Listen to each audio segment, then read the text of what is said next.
I don't know how Iowa does it, but they just always seem to exceed expectations.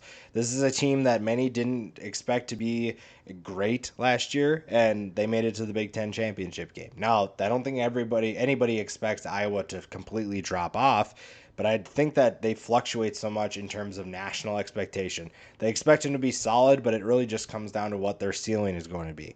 Well, their ceiling again is a Big Ten championship or a Big Ten championship game appearance. And with the guys that you're going to see in this list, it's easy to see why they should return to that spot. And maybe they have the potential to even pull off an upset. Everything's going to start with the defense. This is an extremely dominant defense at times, and you saw that in most of the power ratings and most of the metrics that you look at.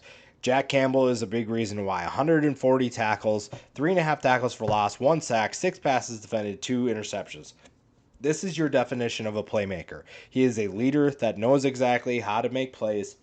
He knows how to get to the football. He knows how to get guys in position. When you look at a lot of the film too, he is directing guys left and right. When teams make shifts, when they do motions, he is one of those guys that's putting guys in the right place. He makes sure they're in the right position to make a play or at least clog things up so that he can make the play.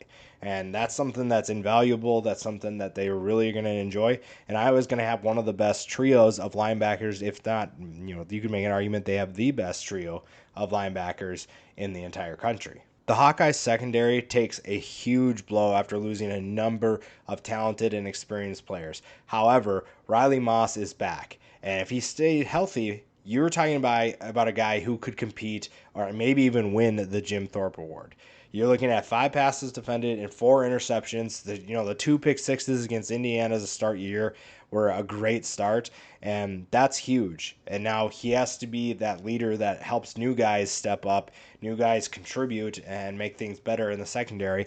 But I think that he can do it. Teams are going to know where he is, and they're going to try picking on other people, and it's up to him to get them up to speed and get them into a position where they feel comfortable making plays. And like I said, you're not going to throw out a guy who had 4 interceptions last year.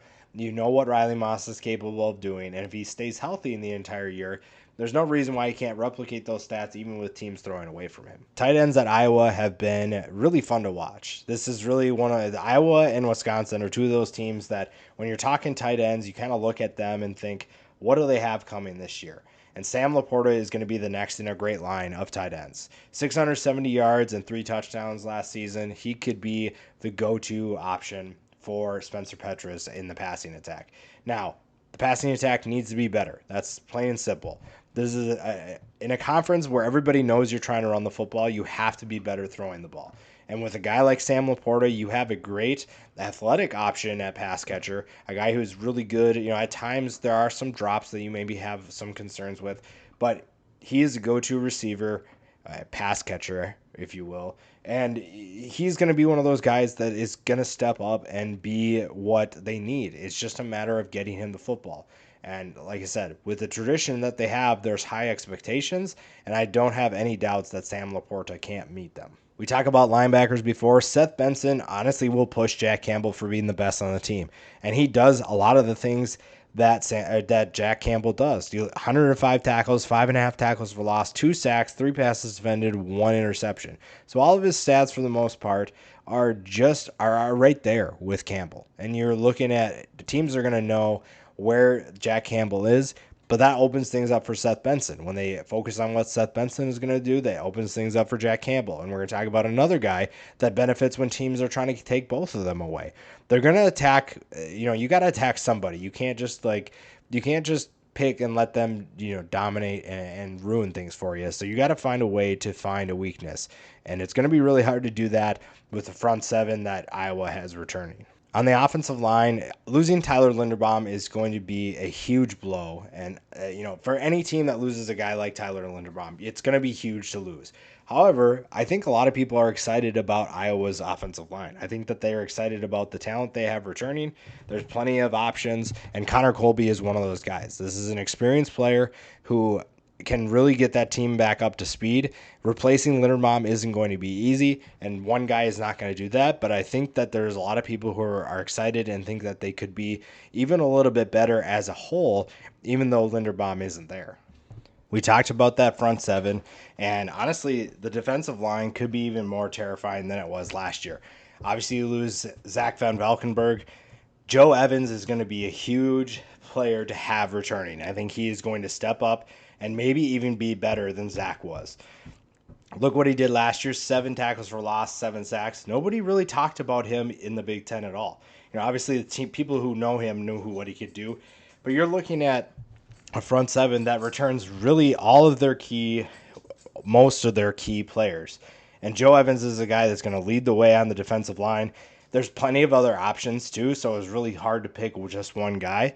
But Joe Evans is going to be, I think, an extremely productive playmaker for this team, for this defense, and it's something that's going to be very exciting if you're an Iowa Hawkeyes fan. The final piece of the trio of linebackers is Justin Jacobs. Now, obviously, he does not have the stats that Jack Campbell and Seth Benson do, but you're looking at a guy who's going to be tested quite a bit, and that gives him more opportunities to make plays.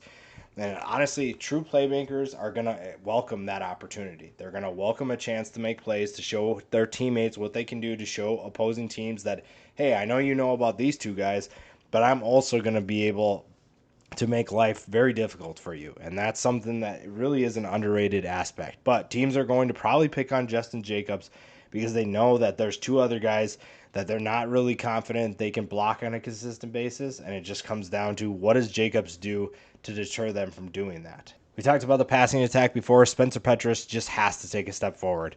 This is one of the worst passing attacks in college football, or one that's very below average every single year, and it just needs to be better. Plain and simple. The formula is there. It's just a matter of execution, and Petras just wasn't there. And I think that you at times saw that he could be consistent. You saw some very exciting plays from him, but it just never came down. It just came down to the consistency, and that just wasn't there. The talent around him is there for him to utilize. It just comes down to, what can he do to get them the football. One of those players that he could utilize more is Keagan Johnson. You're looking at 19.6 yards per catch, and you're telling me you can't get him more involved?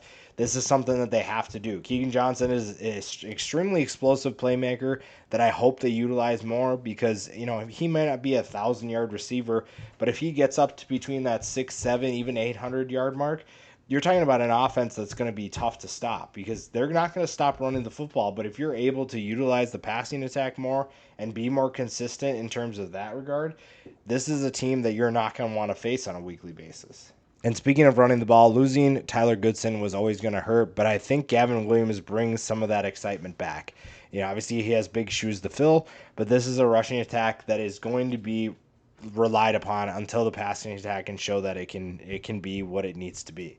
Gavin Williams gets the chance to step up, and there's some players on Iowa that get chances to step up. Gavin Williams gets a chance to step up. Spencer Petras, Justin Jacobs, everybody gets a chance to be something. Even Riley Moss, he gets to step up and be a leader. And if they're able to do that, Iowa's still going to compete for a Big Ten title.